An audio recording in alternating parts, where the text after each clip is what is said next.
chantier était organisé par la ville de Saintes ce jeudi 5 janvier 2012 afin de découvrir les futurs aménagements du musée de l'échevinage.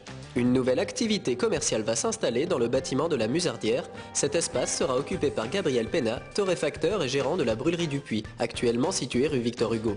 Cette future boutique sera directement associée aux activités culturelles du musée. Les visiteurs pourront ainsi retrouver les produits dérivés des musées de Saintes. Ce projet est parti a commencé en 2008 sous l'impulsion de monsieur Gabriel Pena, qui est futur locataire des lieux. Et l'idée, lui, était de développer une activité commerciale un peu plus importante que celle qu'il a actuellement rue Victor Hugo. Donc il cherchait un local plus grand. La ville avait ce local libre à ce moment-là, dans une enceinte rue Alsace-Lorraine, donc dans une rue vraiment très commerçante et à proximité du musée de l'échevinage.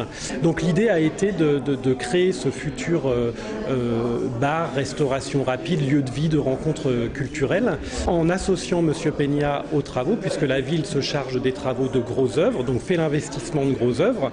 M. Pena se charge de l'investissement de petites œuvres et de décoration.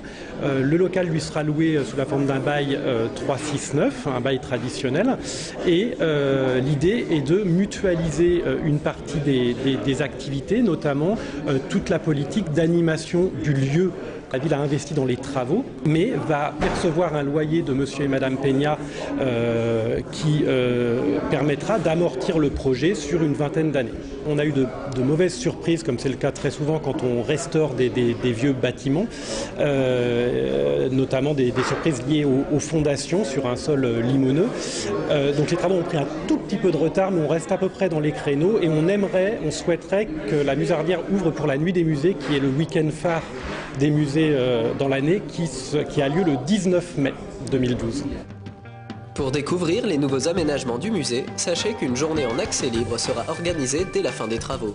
Une première étape pour la ville qui envisage une ouverture de l'ensemble de ses musées en accès libre à partir du printemps 2012.